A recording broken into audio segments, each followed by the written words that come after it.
بسم اللہ الرحمن الرحیم۔ آج کی گفتگو میں ہم اللہ رب العزت کے ان 8 ناموں کا ذکر کر رہے ہیں جو سورج پر لکھے ہوئے ہیں۔ الیواقیت والجواہر میں ہے اللہ رب العزت کے 8 ایسے بابرکت نام ہیں جو سورج پر کندہ ہیں۔ سب سے پہلے الحی۔ حی اللہ رب العزت کا وہ بابرکت نام ہے جو سورج پر لکھا ہوا ہے۔ اس کا معنی ہے جو خود زندہ ہو اور تمام چیزوں کو زندگی دینے والا ہو، اور پھر جب چاہے ان چیزوں کو فنا کر دے، مگر وہ ہمیشہ سے زندہ ہے اور ہمیشہ زندہ رہے گا۔ دوسرا اللہ رب العزت کا وہ نام جو سورج پر لکھا ہے وہ ہے العالم۔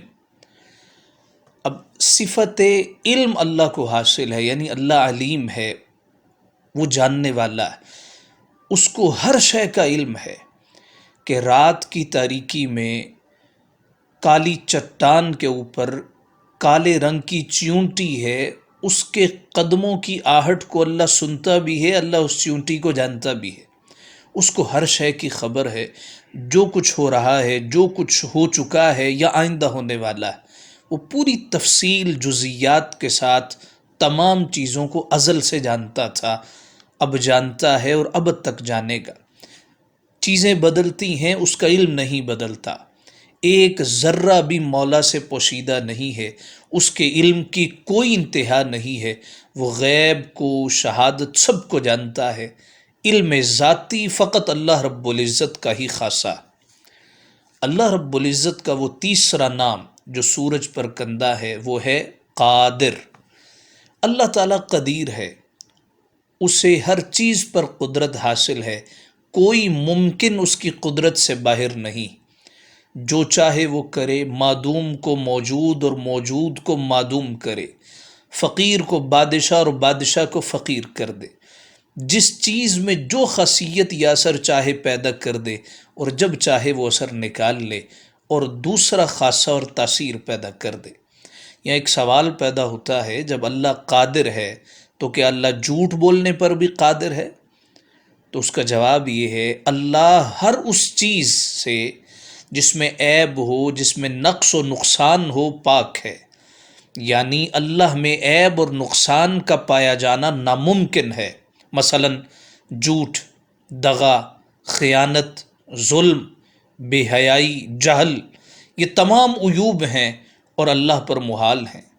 یہ کہنا کہ مولا کو جھوٹ پر بھی قدرت ہے کہ وہ قادر ہے، یعنی یہ معنی مراد لیتے ہوئے کہ وہ خود جھوٹ بول سکتا ہے، یہ ناممکنات میں سے ہے، اس لیے کہ یہ عیب ہے اور عیب اللہ رب العزت کے لیے محال ہے۔ ایک اللہ تعالیٰ کا نام ہے المرید، یعنی اللہ تعالیٰ مرید ہے، اس میں ارادے کی صفت پائی جاتی ہے، اس کی مشیت و ارادے کے بغیر کچھ نہیں ہو سکتا، تمام چیزوں کو اپنے ارادے سے پیدا فرماتا ہے اور ان میں اپنے ارادے ہی سے تصرف فرماتا ہے۔ یہ نہیں کہ بغیر ارادے کی اشیاء ہو جاتی ہیں، فعل صادر ہو جاتے ہیں۔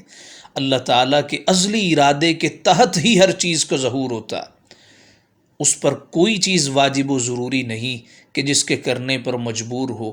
وہ مالک علی الاطلاق ہے، جو چاہے کرے، جو چاہے حکم دے۔ پھر اللہ رب العزت کا ایک نام السمیع اور ایک نام البصیر، یہ بھی سورج پر کندہ۔ اب سمیع اور بصیر کا معنی کیا ہے؟ اللہ تعالیٰ سمیع و بصیر ہے، یعنی اس میں صفت سماعت ہے، صفت بصارت ہے، ہر پست سے پست آواز تک کو سنتا ہے اور ہر باریک سے باریک کو کہ خردبین سے بھی محسوس نہ ہو مولا دیکھتا ہے، بلکہ اس کا دیکھنا اور اس کا سننا کسی چیز پر منحصر نہیں ہے کہ آنکھ ہوگی تو وہ دیکھے گا، کان ہوں گے تو وہ سنے گا، وہ ہر موجود کو دیکھتا ہے، ہر موجود کو سنتا ہے۔ سمیع کا معنی ہے سننے والا اور بصیر کا معنی ہے دیکھنے والا۔ پھر اللہ رب العزت کا وہ 7واں نام جو سورج پر کندہ ہے وہ ہے المتکلم، یعنی کلام کرنے والا۔ اللہ متکلم ہے، اس کو کلام کرنے کی صفت حاصل ہے، جس چیز کو چاہتا ہے خبر دیتا ہے۔ انبیاء سے جب چاہتا ہے مولا کلام کرتا ہے، اور جس طرح وہ بے کانوں کے سنتا اور بے آنکھ کے دیکھتا ہے، اسی طرح وہ بغیر زبان کے بولتا ہے کہ یہ سب اجسام ہے اور مولا اجسام سے پاک ہے، اس کا کلام آواز سے پاک ہے۔ اور جس طرح مولا کی دوسری صفات ہیں اسی طرح اس کا کلام بھی قدیم ہے۔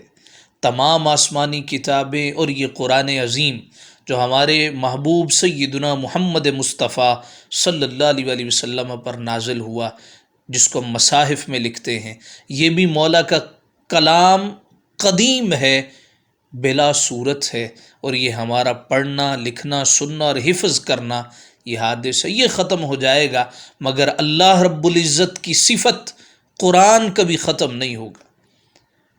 پھر اللہ رب العزت کا وہ آخری نام جو سورج پر کندہ ہے وہ ہے الباقی۔ باقی کا معنی ہے رہنے والا۔ اللہ تعالیٰ نے ارشاد فرمایا کل من علیہا فان ویبقى وجہ ربک ذو الجلال والاکرام۔ ہر چیز نے فنا ہو جانا ہے، ذوی العقول فنا ہو جائیں گے، صرف مولا کی ذات باقی رہے گی۔ تو الباقی یہ 8 نام، پہلا الحی، دوسرا العالم، تیسرا القادر، چوتھا المرید، پانچواں السمیع، چھٹا البصیر، ساتواں المتکلم، آٹھواں الباقی۔ یہ انتہائی برکتوں والے نام ہیں، ان کو حفظ کیجئے، ان کو زندگی میں وظائف کے ساتھ پڑھیے، پھر دیکھیے اللہ رب العزت زندگی میں کس طرح برکتوں کا نزول فرماتا ہے۔